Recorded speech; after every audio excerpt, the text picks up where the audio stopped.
We are live. Hello. We're live. We're How's whispering. everybody doing? We are whispering. Yes. I lose my voice. Oh my god, that reminds me of when I lost my voice just a few weeks ago. Now it is back. It's back. I don't know why I lost my voice that day. Oh, well, there are different reasons for these kind of things to happen. Sometimes you say, yeah, it's that day where no one had something to say or whatever. Okay, well, hello everybody. Welcome to Raising Multilinguals Live. I can't do this formal thing. It is called an informal chat for a reason.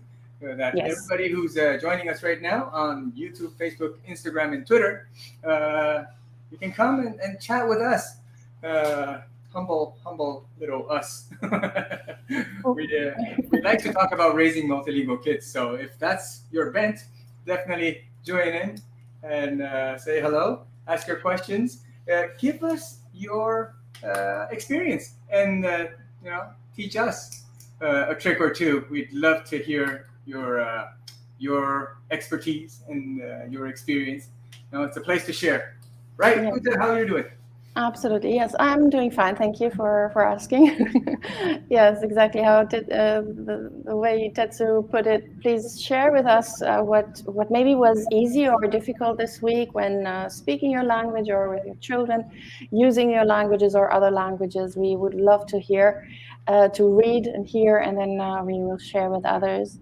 Otherwise, we will just come up with some topics ourselves and then see how it goes, like every time. Yeah, but first, Ute, tell me about big milestones this week. What happened? What didn't happen? Uh, how did the week go? Or just like every week, it's just like it's like No, it's we not. actually Fortunately, not every week is the same, so that is good. we actually didn't meet last week. No, we didn't. No, Yeah, so was it's been minus. 2 weeks. That's why I feel like I've not talked to you for like ages. Exactly. One can get used to that, right? Oh my goodness! I need my dose of Ute every week. Yes, exactly. No, it was a very intense week. It was nice, As fully usual. immersed into multilingualism. So Mhm. that is a week that I like. Did you give another workshop or Yes, presentation? I gave a 3 days training Okay. to a team, and they came from Iceland to the Netherlands for that. So it was really great, and I learned a lot. We talked a lot about all the topics related to Nice. multilingualism, maintaining Nice. languages, etc. So that Well, was tell me a little bit about what do you do in these conferences, workshops? What is like the big gist of it? Um, like I'd like to know, and I'm sure people who are following us would like to know, and perhaps they could be your future customers. Yeah, it could be. Yes, that would be nice. I mean, I usually I usually Online. tailor them to those who follow the workshops or the trainings. This was now a very long training, 3 days, and we decided beforehand what we would focus on based on what the issues were or where the questions were from the team. There Okay. were 13 and 12 another day participants. Good. So they are experts helping multilingual families in Iceland. Oh, okay. So that was very interesting to see also in that kind of setting. I mean, every country has um, different rules, roles, and people who can help newly arrived families who have different languages. So that was very interesting for me to learn, and also to then actually share what I do, and then we translated what I do with parents, how I prepare parents, and how I work with parents as a consultant, as well as how I speak to teachers who maybe don't know yet how to yes, work with children with a multilingual, multicultural background. So culture was also a very big part of this. And we also talked about health practitioners, what health practitioners should need to know, Mhm. and where they can get help worldwide, actually. There are great networks that function worldwide, like I said, with many, many different languages. So we have nowadays no excuse to not know. We can find these things. Oh, And you can find excuses. Don't worry. no. And the third day, we visited a language-friendly school in Nootdorp here in the Netherlands, so they could It's with see, yeah, what's her name? Miss Campbell, Rose. Ellen Rose Campbell, yes, and Nice. Emmanuel Bichon-Forsman, oui. Wow. And so we visited that, and we could ask a lot of questions. We shared the situation in Iceland, and so a lot of food for thoughts and many things to work on also in the future. So I'm really looking forward to that. So that is what I really like and enjoy in my work. So it's really from different angles, and that was really condensed into 3 days. That's great. Was, That's great. So in case it's the first time you're watching us, we are Raising Multilinguals Live. We run expert interviews or interviews of experts every once a month on the third Tuesday at 1 p.m. This is Eastern time in North America, or 7 p.m. Central European time. Yes. Right? Exactly. Yes, we do that once a month. But other than that, the other Tuesdays of the month, Ute and I will sit here and chat about everything and anything about multilingual kids, and try to share with you guys. And hopefully, oftentimes this is a very interactive session. If you have any questions, do go right on ahead and put it into the chat box, and we'll pick it up and try to address those as we can. But otherwise, we sort of go over what we've been doing the past week or two, and some of our wins and our lessons learned. So, yeah, thank you, Ute, for sharing your consulting world. I know you are a consultant, but I don't, never been in a session with you. I do have your course, so yes. just watch that. You saw that exactly. Yes, but I mean, it's always.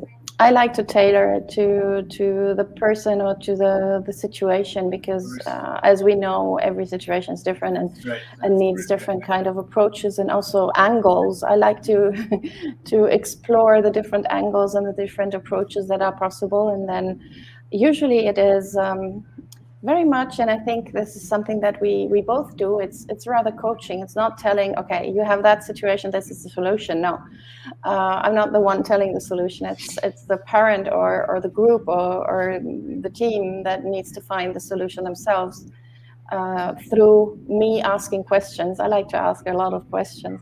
But I see that on Instagram we have a Hustle with Vic. Hustle with Vic. Hello, Hustle with Vic. We also have Bilingual Lens. Yes, and Mini-Glotte. Mini-Glotte. C'est Mini-Glotte, c'est petite glotte, petite glotte. Qu'est-ce qu'une glotte alors? Oui, non, c'est les mini-glottes, c'est pas les grands glottes.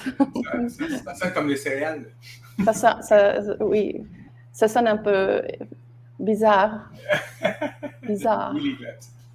Voilà. Mais c'est vrai qu'on avait dit une autre fois qu'on aurait pu aussi parler en français, n'est-ce pas? Oui, si tout le monde peut me comprendre, j'essaie de parler avec un accent plus européen, mais si je parle en québécois, ça va être difficile pour tout le monde me comprendre. Non? Pourquoi? Non.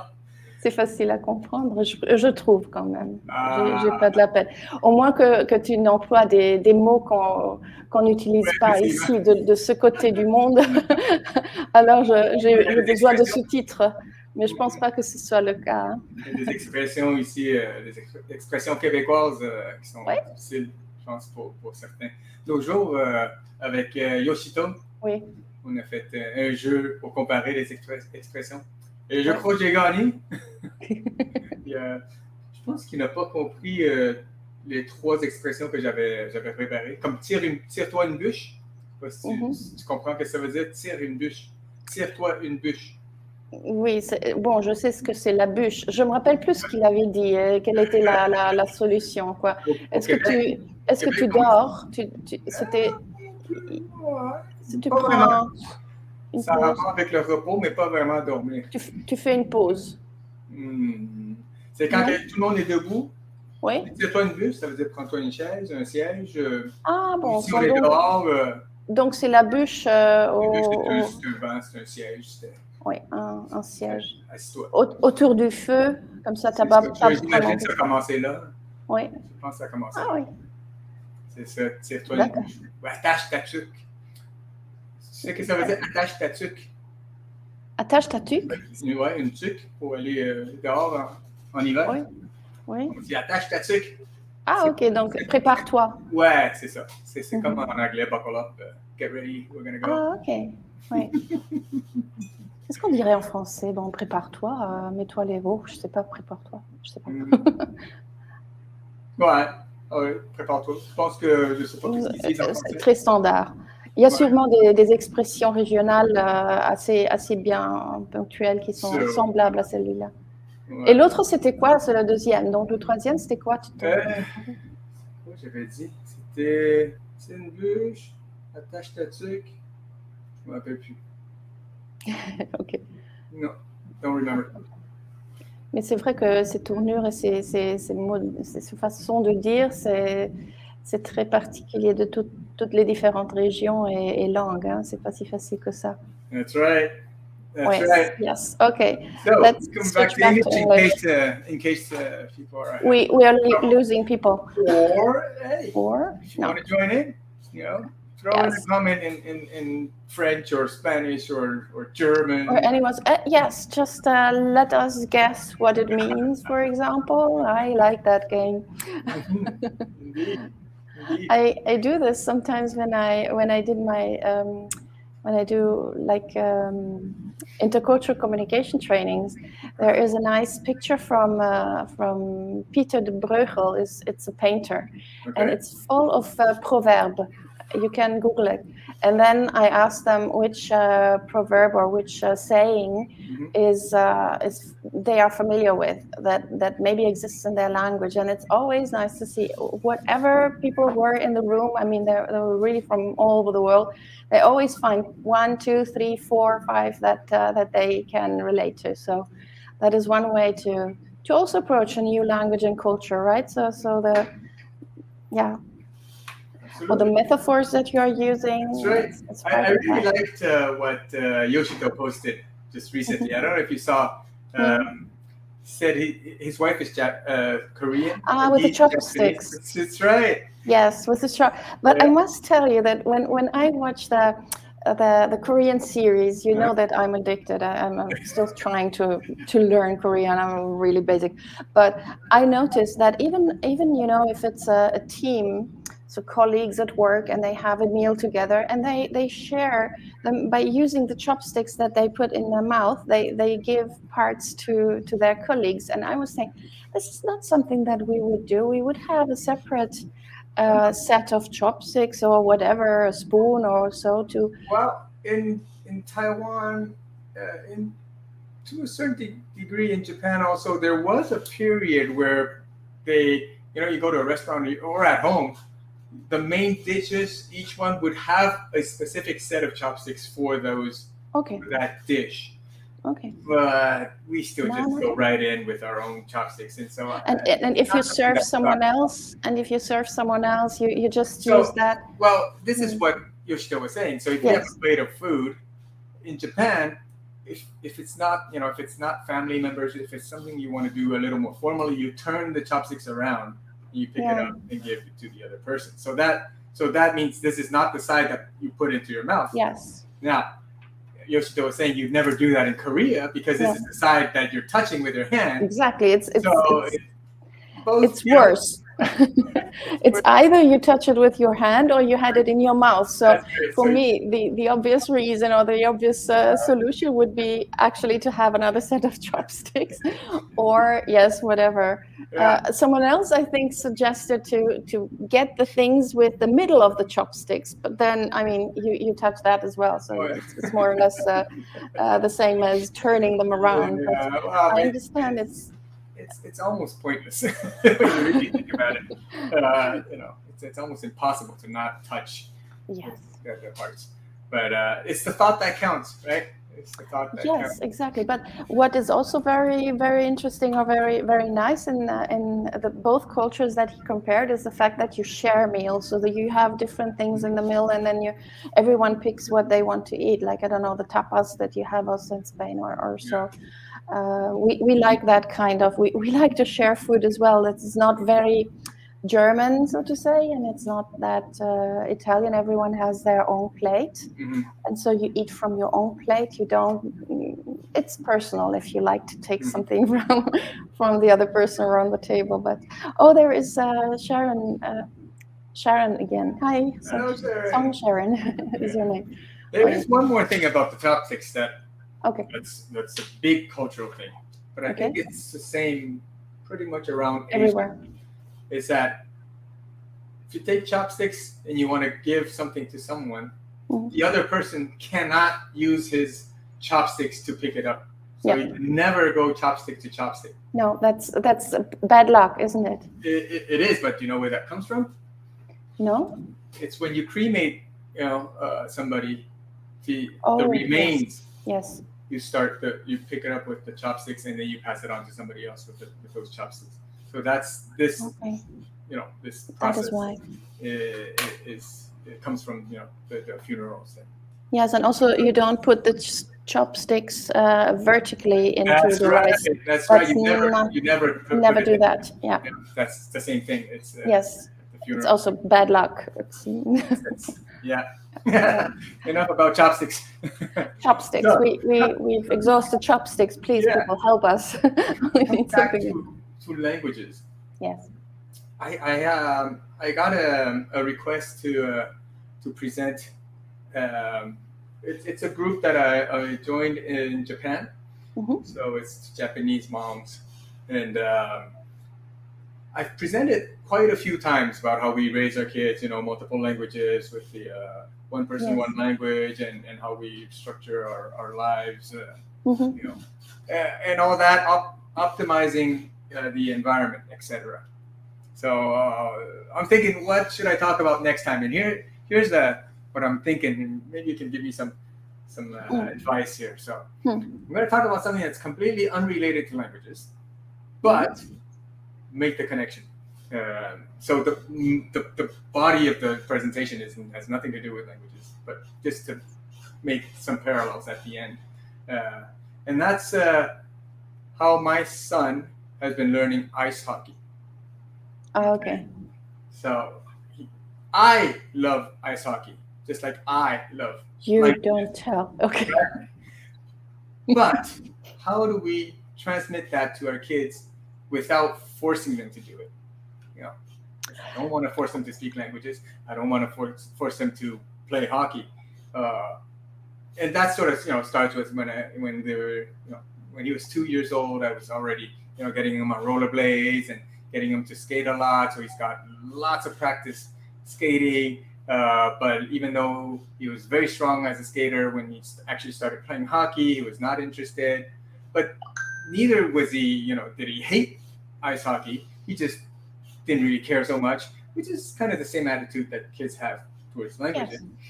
Yes. And then how do I sort of go in and really continue to provide the environment, the incentives to do it? I also gave him a choice to stop playing hockey. If he wanted to stop, he could stop. But he wanted to continue more for the social aspects of hockey, with his teammates and whatnot. How I try to use that, extract the motivation from there, and get him to continue. And up to very recently, I'm using technology, some of these tools that we have. And that's the same with languages, Absolutely. So I'm trying to build the story around how he started off. How I molded him into the hockey player that he is, and today he's really motivated. So because even though he wasn't before, he already had all the exposure and the practice. Now that he's really motivated to do it, he's already like miles ahead, and he's able to really get into the high levels because of the base that we've created. And I think that's still that works for the analogy with languages also. We Absolutely. may not like languages today, but the day that they decide, oh, language is such an important part of my heritage, I want to go back and really learn whatever heritage language that Yes, I want or yeah. I think stories are always good, yeah, because people can relate to stories. I mean, they make completely sense, and especially using a story, or using a metaphor, using a picture to illustrate something that then you translate. I like the term as translate into the topic of languages to. or multilingualism. That always works. I like to do that as well because that's what we understand. If we the best, and we can retain it, we can memorize it better because Yeah.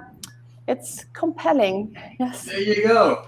it's The best storyteller is Stephen Krashen. He exactly. can tell So stories. talking about storytelling and everything. So I think that is good. But I would ask also what the expectations are from that group. So what are the points that they want to highlight? Oh, You to highlight. it's really a group that's built.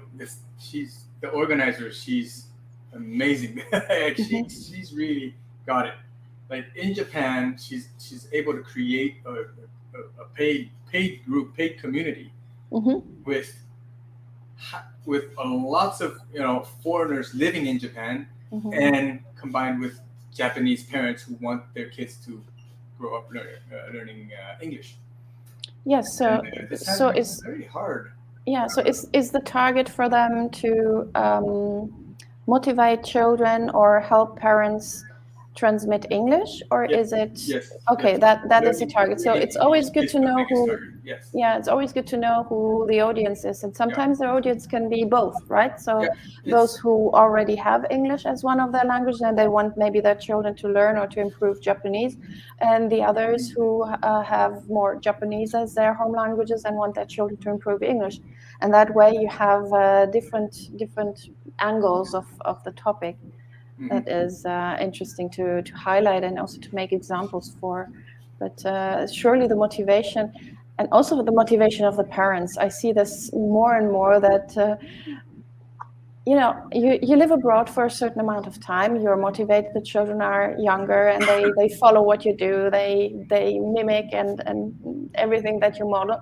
And then comes a moment where you realize that maybe the use of your language is stagnating or is always about the same kind of topics. And then you think maybe my child is more interested in another topic, and how can I cover that?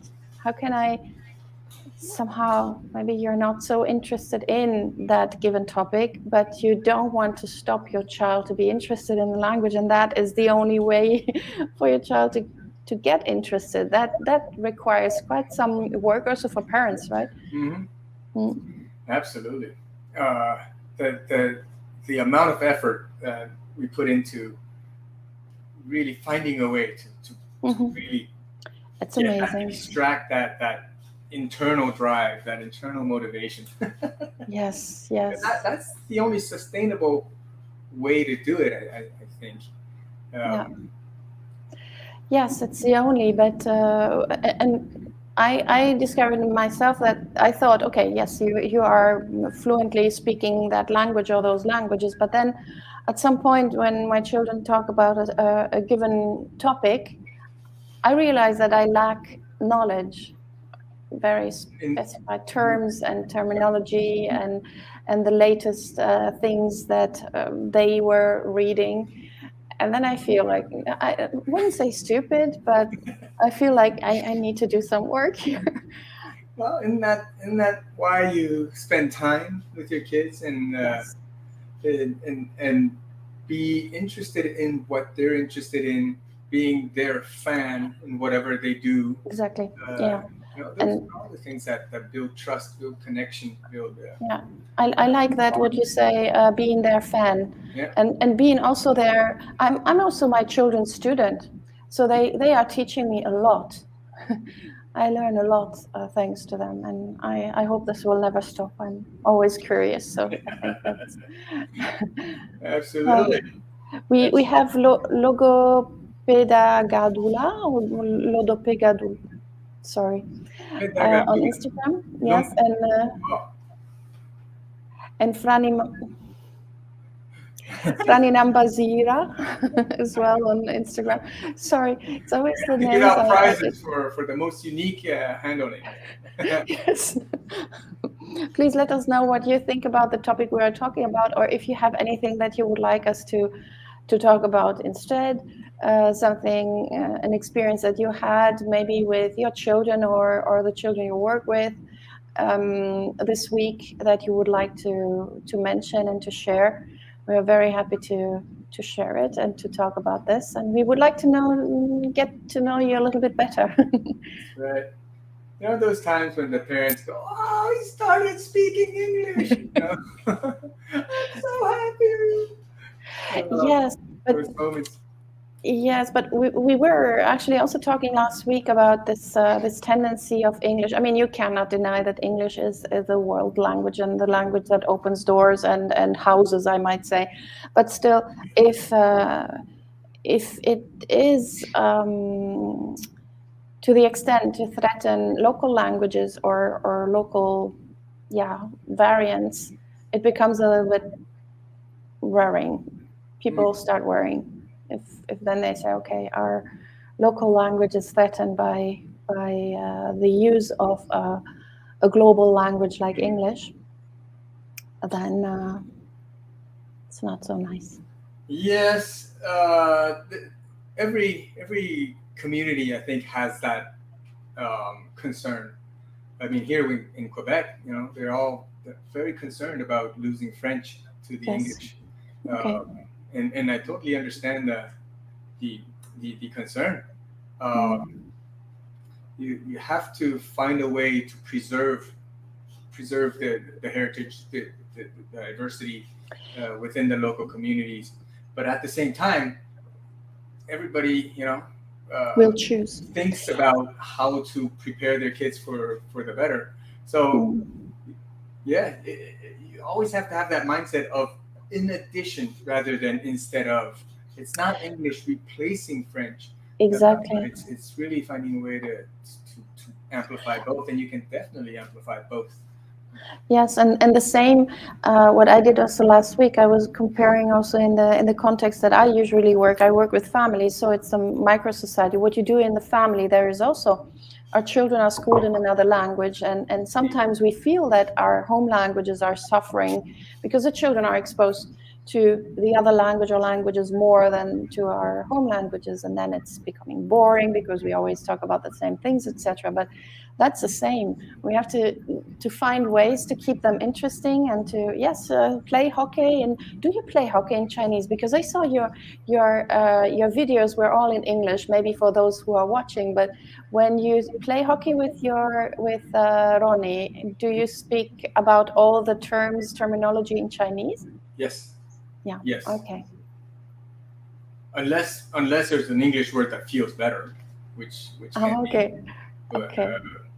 Usually all the verbs will be in Chinese and everything, because essentially the communication is in Chinese. Yes. Yeah. Yeah. So it's the activity in your language, and Indeed. you have a double bond, so to say. Yeah. Yeah. Right. So, all right. No one is asking anything. No, we don't have any questions today so far. So, you know, we were talking about earlier that for those who has been following us, you know that every week we put out a little snippet, the shorts that they call on our channels, different channels of our interviews. And then now we're thinking about creating, you know, blocks, you know, a good topic, and cut that and present that on our channels. And I've been working on the king of comprehensible input, Dr. Stephen Trashin himself, and his big topic is language acquisition versus learning. You know, you learn a language or you acquire a language, and this is one of the the central tenets of or the core base of his theory, the comprehensible input theory. So you know, there are people who think that's logical. It makes sense. There are people who are totally against that, but it's like you there's like a natural way of inputting language into your head, and there's like a more active or yes, or more structured way, yes, yeah, or formal way. Did you acquire, what language did you acquire later on, so in your adult years, so to say? This is kind of like the discussion between monolinguals and bilinguals. I don't think you can do one as an adult. I don't think you can only do one way. Like No. Spanish, I've learned Spanish to a level where I could, I've done different. But you learned it in a formal setting? No. No. I learned it by myself. Me neither. So most of it is acquired in that sense. Exactly. But I did study like verbs and conjugation and that, and that's like the skills aspect. And I that's did. supposed to be learning, right?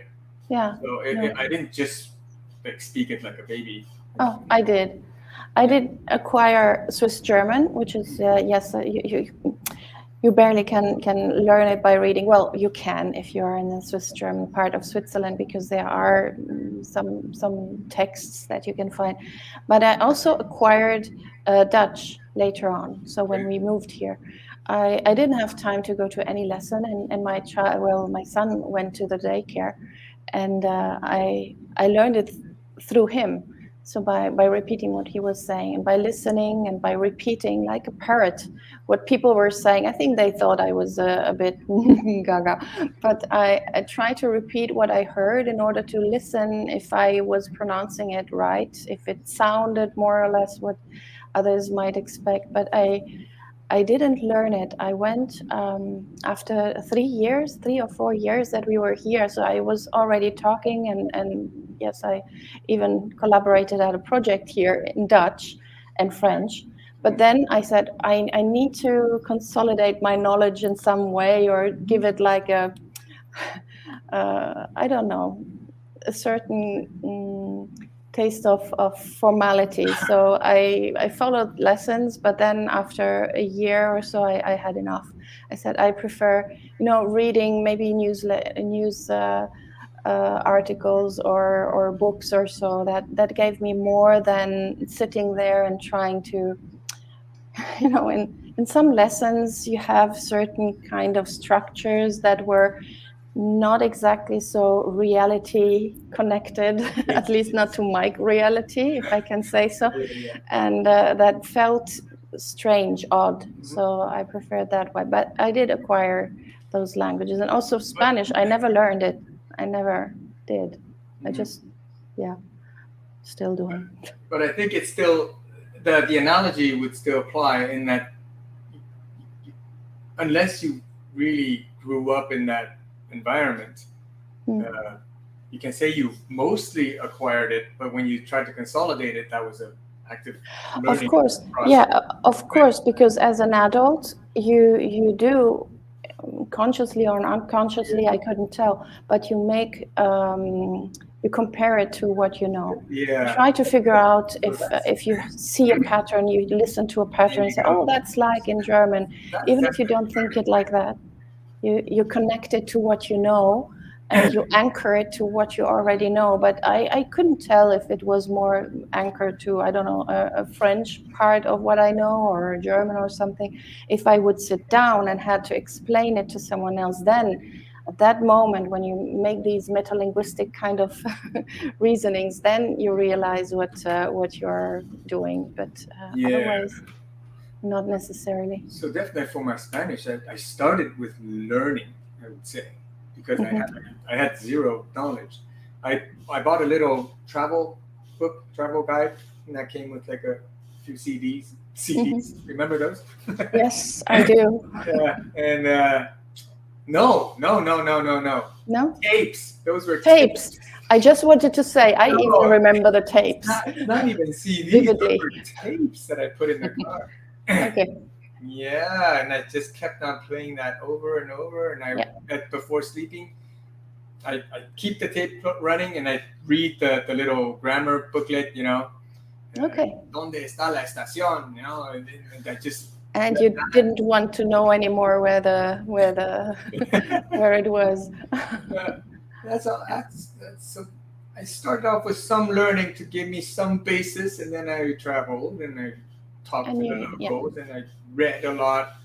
Reading, not like grammar study, but reading about the country, about the culture, the food, and that reading it in that language and searching for words in the monolingual dictionary. Context. That just sort of really made my Spanish explode over a few months. Yes. So, Yes, what I also like is these monolingual dictionaries, right? Where you don't have a translation, because I'm always disappointed in translations, because I always say it's not exactly that, or it's not, or there are some that are very good, others are less good. But I like to have a word, a concept, a term be explained in the target language, so that I have a context, because I am terrible in learning words without a context. So Latin, my Latin teacher said, I'm not good at learning Latin. I'm not good at languages. I ended up teaching Latin at some point. Well, maybe he hears me somewhere, but anyways, but I need context. So if I have a context and I say, okay, then I can use that word in other contexts as well. I work like that. I cannot think in abstract ways words without, yeah, because if everybody could do that, we just take a dictionary and just memorize that, and it'll be done. But that's just not how languages work. No, it doesn't work like that. Right. And I must say, when my children learned English, they had the what was that, the frequency word, right? So every week they had lists of words to learn, and we pinned them everywhere, but it didn't really make sense. We needed to have books or talk about this in order for them to really use them, and then so that they went into their not only memory but also active vocabulary, and it took time. Sometimes it were even the more complicated words that sticked immediately, and the common word like can or I don't know what, it took a while. It's interesting to see also. I'm just saying this also because I think we have a logopedista. We have a speech and language therapist who is following us this day, today. We have also Linda Malay. Hi, Linda. Nice to see you. And Alan Fernandez and Farina Mbazira. Nice to see you guys. Nice to see you guys. Yeah, language learning. Stephen Krashen says, our whole education system, language education system, is based on learning. It's based on the grammar, the skills aspect of languages, and that's why it's painful. Yes, but it's painful. Many schools are adapting other ways to approach languages, yes. So it's not the way. Yeah. Mm-hmm. So it is changing. The landscape is changing, but historically speaking, people, how many people have been discouraged with language courses because it's just such a painful process to have to just like memorize the conjugations and memorize the grammar rules. Yes, no, I used to also teach German, and I never liked to teach grammar in the conventional way. So the way I did it also with teenagers, I let them just say it out loud, and then think about, is this now der, die, or das? Which one sounds better? And sometimes they say it sounds better. Yes, and sometimes, very often they get it right. Yeah. And if they are in doubt, sometimes they say duh, because that could be everything. And I said, good solution. So let's make it duh, yeah. And then you give them another kind of context, and we talk about that. And after a while, you come back and you say, do you remember what we said before? Would it be now still duh, or lieber das oder der oder denen oder dem oder von denen? And then they very often, you relax, you don't think about it too much. It's like if you focus too much on one thing. I think in hockey it's the same, right? If you focus too much, you might not catch it in the way you want. So you have to slightly look to the left or the right, and then you catch it. So it's the same thing. Yeah. So Yeah. all this language learning, this language studying part it is hard, but I do find it has its uses, its benefits, especially at the beginning, because it's you can really compare this new language to the one that you already have and sort of make the parallels and build at least like a little foundation on top of which you can go the more natural route of lots of listening and trying to mimic and output as much as possible. But some of these things, this second sense that sixth sense, I don't know, the sense that that we develop over time in our first language.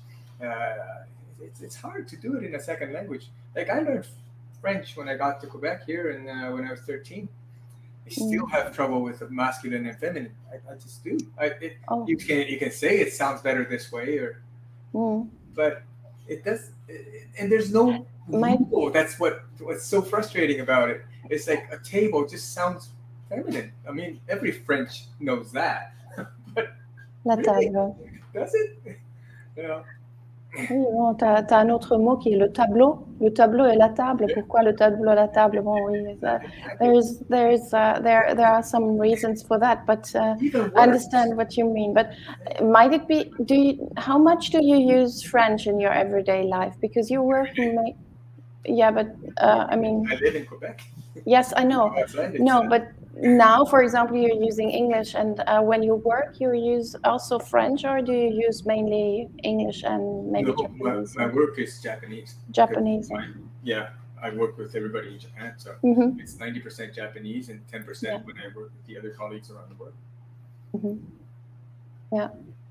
So. It's also But this pattern thing, and it's not necessarily logical. Certain words like tooth in French is une dent, which is feminine, but in Spanish, which has the same etymology, it's un diente, which is masculine. Italian is the same. Un diente is masculine. Why? I thought it sounded better in one gender than the other compared to the other. But I guess that's not the case, right? No. So no, it's just spoken. There's not necessarily a logic behind it. It's just the way it is, and I've obviously grown to accept that over the years. But yes, and then it's hard to learn it if there's no pattern, if there's no rule to it. You can have some rules, and sometimes it helps also to know where the root is from the word, where the word comes from.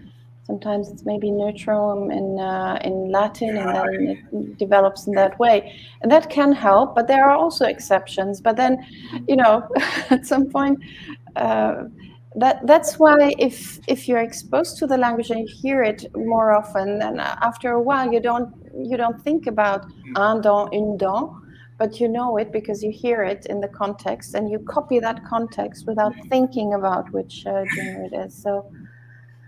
Like in German with the articles and the different things as well. Oh my goodness, in German was so hard for me. Because after learning Spanish, I thought I could learn anything, and then I took a course in German at the university. Boy, that really brought me back to earth. I still remember one of the first frustrations I had with German. I was like going crazy. I'm like, when you have the verb, if you have an auxiliary, then the auxiliary comes in the second place to take that spot of the verb, and the radical actually goes to the end of the sentence. And I was just going nuts. I said, how can you understand what the sentence is about? Without knowing the verb, and everything else in the middle goes right through. I mean, how can you? It just feels weird. And then people were telling me, so don't you speak Japanese? Like, I've never studied Japanese in my life, but they were asking me, you speak Japanese. What are you complaining about? And I'm like, what's your point? I had no idea what the person was talking about. And then you realize, just because I know more languages doesn't mean I can learned German, very well. And then he started telling me, in Japanese, you put the verb at the end. At the end. Always. It's not even with an auxiliary, whatnot. Yes. It's always at the end. And there you also have to wait until someone has finished the long sentence to know what it is about. So exactly. That's when I first realized, about Japanese. Like, this is one language where I just completely acquired it. Like, I just spoke Japanese growing up. So you don't question the structure of Japanese, but it feels completely normal. It feels completely natural, and it doesn't like have tension. Whereas German, I just feel this tension rising. Like, what are you talking about? First, tell me that before the compliment. Before the object and the. But it's the same pattern as in Japanese. Indeed, that woke me up, very quickly. Yes, and that is something that children also learn. I mean, when they acquire or learn, for example, Japanese and German from early on, they would spot that immediately. They would say, okay, when they have to learn Italian, then maybe as the next additional language, they say, oh, this is weird that you have the verb so early in the sentence. Well, most languages, English, French, all these Romance languages, most of them I think have subject, verb, complement. Subject, verb, object in that order. Mm-hmm. Yes, many, but there are, and then I mean, if you have a longer sentence, you have different structures there as well. Indeed, but it can become more complicated than that. But it's true. Yes, you always feel that the verb, the engine of the sentence, it's got to come out quickly. It's a gist. You want to know. You've got languages that don't even put a subject. Yeah, right? But if you have the subject at the end of the sentence, and you don't know what this is about until someone says "uri," in Korean. Every time I say okay, it's about us. So good, and I'm going back and forth. That is what for me is making it more difficult, or let's say challenging to understand. In Spanish, you don't the subject is not necessary, but through the verb the subject is the first person, second person. But in Japanese, the verb is not conjugated the same way. So, and you don't have to use the subject. So I've really through over time, analyzing Japanese as an adult, as somebody who never learned Japanese, I found out it's a really fuzzy language. And that's why there's so many misunderstandings in Japanese that's potentially there. And that's why people, really know how to interpret lots of, situational, the context. I have a question, Tetsu. Do you speak Japanese with your wife? Yes. Yes, and does she also speak Chinese? No. Nothing, or just a little bit? Well, she can understand a little bit. I mean, having, heard me speak Mandarin to the kids all the time. She knows when I say, "Hey, go brush your teeth," that kind of stuff. But once I have a pretty relatively deep conversation with my son, she can't follow. Okay. Yeah. So. Which is the situation also in other families, right? If not both know all the languages, it's not that easy. Yeah. Yeah, but at least in our situation, the good news is, there's trust. There's, she doesn't say, well, what are you talking behind my back? No, there needs to be that kind of basic trust. I would like to say hi to Hitti Laura and to Crisel. Crisel was here last week with a group from Iceland. Hi, Crisel. Wow, hello. We have, yep. Oh, wow, nice to see everybody. If you have any questions or you would like to share something, please share in the comments, and we are happy to pick it up and to have a conversation through that. No time to get and Yoshito. Yoshito is there. Hi. All right. Hope he's doing well. And look at the clock. It's like 10 minutes to the top of the hour. So we should start thinking about wrapping up, unless somebody has a long question. Yes, I think I would like to once of the next weeks to talk a little bit about what we were just saying. You're not late, Yoshito. It's only late if we are not live anymore. Yeah, now that Yoshito's here, we can go now. Okay, bye. No, I'm kidding.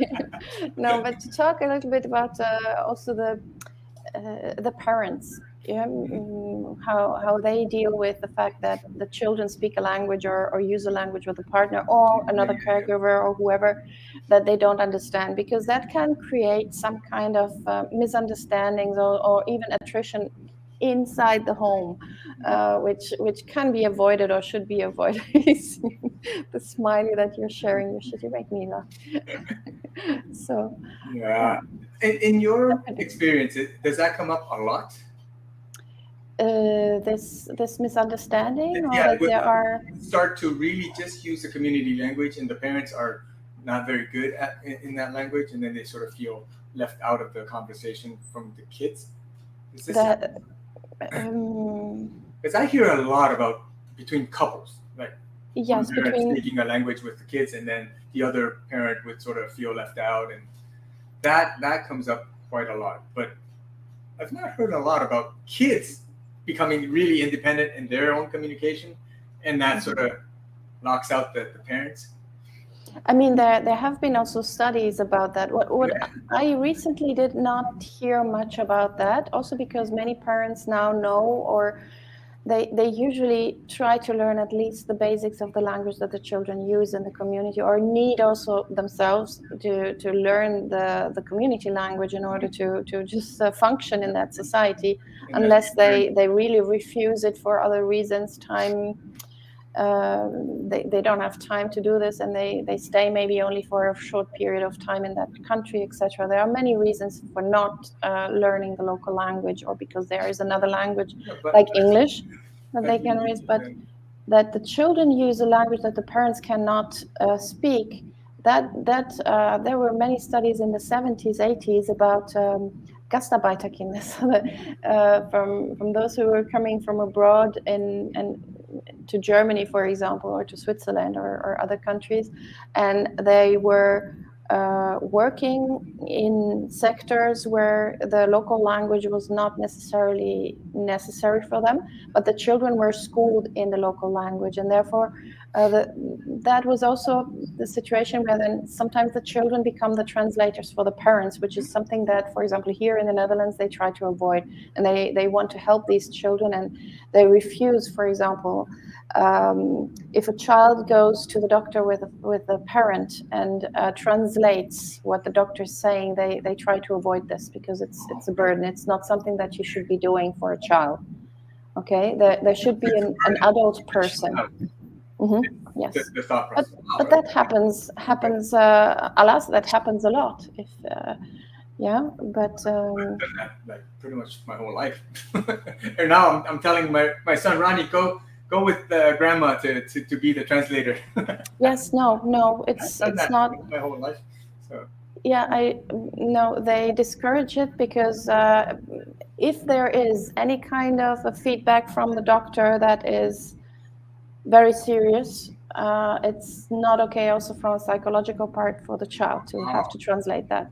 I see that Yoshito is sharing. I have that a lot in my school, where one or both parents not speaking well English and be discouraged from their disconnected, from their teenage children. Yes, that can happen quite a lot then. Yeah. Wow.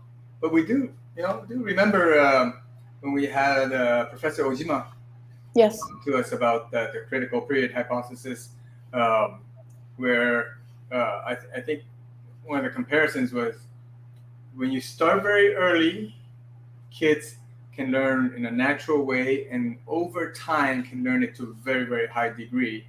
Whereas if you're a more mature learner, you can learn actually quite rapidly at the beginning.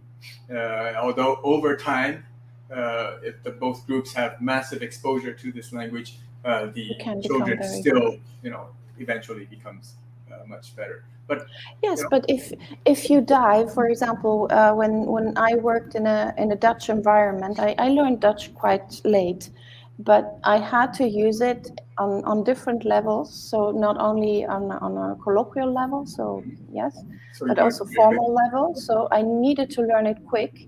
And that was something, if you need to do this, you just do it. You don't question it. Yeah, you need to function in that kind of sense. you were But going to if try to do it faster than your kids. yes, but that was because my children were younger, so were still acquiring the language. So I had that advantage that I was already adult. Usually that happens, right, when we have children. But yeah, but what I also find very interesting, and if Chriselle is still here in the room here on Instagram, in Iceland they have a fantastic way to help new arriving families or immigrants. They provide them interpreters. So they have someone who translates whatever they need in all situations and domains of life, which is amazing, I must say. I would have wished to have someone like that. Or maybe not, because then I wouldn't have learned Dutch so quickly. So it has always two sides of the thing.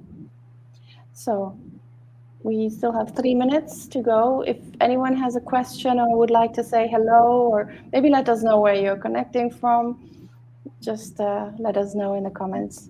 So we just had Esterana come in last minute. So yes, it's time to do the last round of beer. Last call. My goodness. Oh, my student years. So many years ago. It's a while ago, at least for me. So, okay. Well, nice catching up as usual. And like I said, we have 2 weeks worth of catching up to do this time. But we will be back next week. Every week at 1 p.m. Eastern Time in the Americas, and 7 p.m. Central European Time, representing myself and Ute's time zones. So thank you very much, everybody, for joining. Emma, Valerie, sorry, we're on our way out, but we'll come back next week. We'll be here, and you can send us your questions and maybe share your experience. Thank you, Yashiko. Thank you very much. Okay. Bye. Tschüss, bis zum nächsten Mal. Alla prossima.